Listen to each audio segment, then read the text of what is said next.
ఇంట్లో ఉండే ప్రతి ఆడవాళ్ళు తెలుసుకోండి.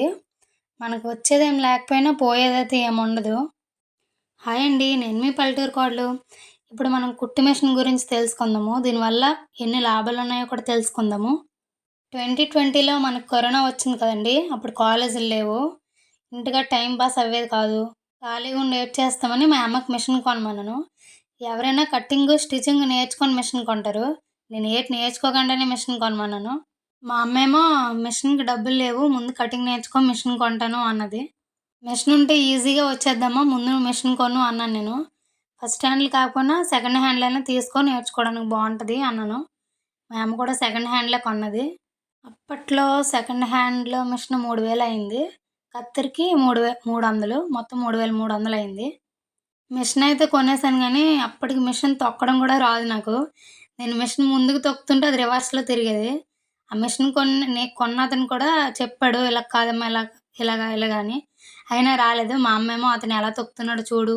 అతను తొక్కుతూ చూడు చూస్తే వస్తది" అన్నది. సో, అలాగా ఓన్లీ మిషన్ తొక్కడానికే నాకు 2 డేస్ పట్టింది నేర్చుకోవడానికి. ఏం దారాలు ఎక్కించకుండా మామూలుగా ఖాళీ మిషన్ తొక్కడము. కరోనా కాబట్టి బయటికెళ్ళి నేర్చుకుందామన్నా అవ్వదు. కర్ఫ్యూ కాబట్టి ఆ టైంలోన. నా ఫ్రెండ్ చెప్పింది ఫోన్‌లో, యూట్యూబ్‌లో వీడియోస్ ఒస్తాయి. కటింగ్ వీడియోస్ అన్నీ ఉంటాయి. అందులో చూడే నేర్చుకుంటావు అన్నది. నేను ఫోన్ కొన్న కొత్తది. నాకు అంతగా టచ్ లేదు ఫోను. అది చెప్పడము యూట్యూబ్ క్రియేట్ చేసి యూట్యూబ్‌లో చూసాను వీడియోసు. చాలా వీడియోస్ ఉన్నాయి బిగినర్స్‌కి. నాకు బాగా నచ్చిన ఛానలయితే 'సుష్మిత టైలరింగ్స్‌లో' బిగినర్స్‌కి బాగా అర్థమైంది నాకైతే. కటింగు స్టార్టింగ్‌లోన. కట్ అలా చిన్నగా కుట్టడం స్టార్ట్ చేశాను అన్న టైంకి మళ్ళీ కాలేజీలు స్టార్ట్ అయిపోయినాయి. లాక్‌డౌన్ తీసేశారు. మళ్ళీ కాలేజీలకెళ్తే మళ్ళీ మిషన్ వైపు మరి దరిదాపుల్లో కూడా వెళ్ళలేదు. తర్వాత పెళ్ళయిపోవడము మరి మిషన్ సంగతే మర్చిపోయాను నేను. పెళ్ళయ్యాక 1 ఇయర్ తర్వాత గుర్తొచ్చింది. అంటే గుర్తుంది. కానీ ఖాళీగా ఉండి ఏటి చేస్తాను, ఏదో నేర్చుకుంటే బావుండు అన్నట్టు. బయటికెళ్ళి నేర్చుకున్నంత ఇంట్రెస్ట్ కూడా మనకు లేదు. తర్వాత అమ్మాళ్ళ ఇంటికాడ ఎలాగో మిషన్ ఉంది కదా! మళ్ళీ కొత్తది కొనడం ఎందుకు అనుకున్నాను. నెక్స్ట్ ఇయర్ పండక్కి వెళ్ళినప్పుడు అది పార్ట్స్ డివైడ్ చేసి అన్నయ్య కారులో తెచ్చేసాం ఇంటికి. ఇక్కడి నుంచి చూడండి, అక్కడి నుంచి కుట్టడమే. యూట్యూబ్ వీడియోస్ కుట్టడము రోజు అదే డ్యూటీ ఇంకా. నార్మల్ క్లాత్స్ తీసుకున్నాను. డైరెక్ట్‌గా చీరల మీద అంటే పోతాయి కదా! అందుకే మామూలు ప్లెయిన్ ముక్కలు తీసుకొని పోయినా పర్వాలేదని దాంతోనే ట్రై చేశాను. స్టార్టింగ్‌లోన కుట్టాలి, కొత్తవి కుట్టివ్వాలి అని ఇంట్రెస్టింగ్ ఎక్కువుండేది. పెద్ద టైలర్ అయిపోవక్కర్లేదు గానీ, జస్ట్ మనం కుట్టుకుంటే చాలు కదా అన్న గోల్ ఉండేది. ఇప్పుడు ఏమైనా కొత్త బట్టలు తీసుకున్నా బయట కుట్లకే బోలెడు డబ్బులయిపోతున్నాయి. డబ్బుల గురించి కాకపోయినా మనకు పర్ఫెక్ట్ ఫిట్టింగ్ అవ్వదు ఒక్కొక్కసారి. మనకు సాటిస్ఫాక్షన్ అవ్వం కదా!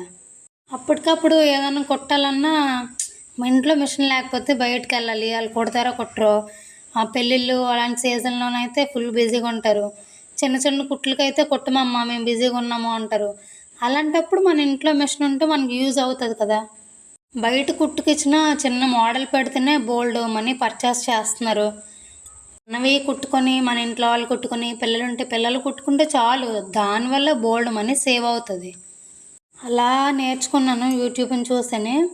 ఓ 2, 3 జాకెట్స్ పోయాయి. అంటే అంత పర్ఫెక్ట్‌గా రాలేదు గానీ పర్వాలేదు అన్నట్టు. అలా నేర్చుకున్న తర్వాత నా బ్లౌజులు నేను కుట్టుకోవడం స్టార్ట్ చేశాను. బయటకిస్తే ఎంత బాగా కుట్టినా మనం సాటిస్ఫాక్షన్ అవ్వం. అదే మనం కుట్టుకుంటే ఆ సాటిస్ఫాక్షన్ ఫుల్‌ఫిల్ అయిపోద్ది. ప్రతి ఆడవాళ్ళ ఇంట్లోనూ మిషన్ ఎందుకుండాలి అంటున్నానంటే, ఇప్పుడు సడన్‌గా ఏదైనా చిరిగిపోవచ్చు. మనం దాన్ని తీసుకొని వెంటనే షాప్‌కెళ్ళిపోలేం కదా! టౌన్‌లో అంటే. ఇప్పుడు పల్లెటూరులో అయితే వెళ్ళిపోయినా పర్వాలేదు. మనమే చిరిగిపోవచ్చు, పిల్లలు చిరిగిపోవచ్చు, ఇంట్లో వాళ్ళు చిరిగిపోవచ్చు. అంత బేగ వెళ్ళలేము. అదే మన దగ్గరుంటే వెంటనే మనం కుట్టేసుకోవచ్చు. కొత్త డ్రెస్సులు కుట్ల మీద కుట్లేయడానికన్నా, ఏవో మగోళ్ళు లుంగీలు, షర్టులు ఏమైనా కుట్టడానికైనా, పిల్లలు కుట్టుకోవడానికి, డ్రెస్సులు కుట్టుకోవడానికి దేనికైనా మనకు బెనిఫిట్. నాకు పర్ఫెక్ట్‌గా వచ్చిన తర్వాత మా అత్తవి కుట్టాను. తర్వాత పక్కింటోళ్ళు గట్టా మావి కుట్టు ఎలా వచ్చినా పర్వాలేదు అన్నారని వాళ్ళవే కుట్టాను. అలా బయట వాళ్ళవి అప్పట్లో 5000 అలా వచ్చాయి. కానీ మా ఆయన అన్నాడు, "బయట వాళ్ళు కుట్టనంటేనే నువ్వు మిషన్ కుట్టు, ఇంట్లో వాళ్ళు కుట్టుకుంటానంటే కుట్టుకో" అని. అలా మానేశాను. కానీ 3300 పెట్టి మిషన్ కొన్నాము, ఆ డబ్బులు కూడా మనకు వచ్చాయి కదా. ఏ ప్రాబ్లమ్స్ లేకపోతే టైలరింగ్లో సక్సెస్ అయితే చాలా బెనిఫిట్సే ఉన్నాయి. ఓన్లీ టైలరింగ్ మీద సక్సెస్ అయ్యి బిజినెస్లో స్టార్ట్ చేసి రన్ చేసిన వాళ్ళు లేడీసే చాలామంది ఉన్నారు. ఫ్యామిలీని లీడ్ చేయాలి, ఇంట్లో వాళ్ళని చూసుకోవాలి, మాకు అంత పని ఉంటుంది, మాకు అవ్వదు అన్న వాళ్ళు మాత్రం మిషన్ అయితే కొనుక్కోండి. నేర్చుకుని ఉంటే మనకే కదా ఉపయోగపడుద్ది. నేను చెప్పేది ఏంటంటే మిషన్ అయితే అందరూ కొనుక్కోండి. మేము బయటికి వెళ్ళి నేర్చుకోలేము అంటే యూట్యూబ్లోనే మనకు మంచి ఛానల్స్ ఉన్నాయి బిగినర్స్కి. పెద్ద బిజినెస్లు చేసిపోయినా మనం కుట్టుకుంటే చాలు. అలాగే మన వీడియోస్ లైక్ చేసి మన ఛానల్ సబ్స్క్రైబ్ చేసుకోండి.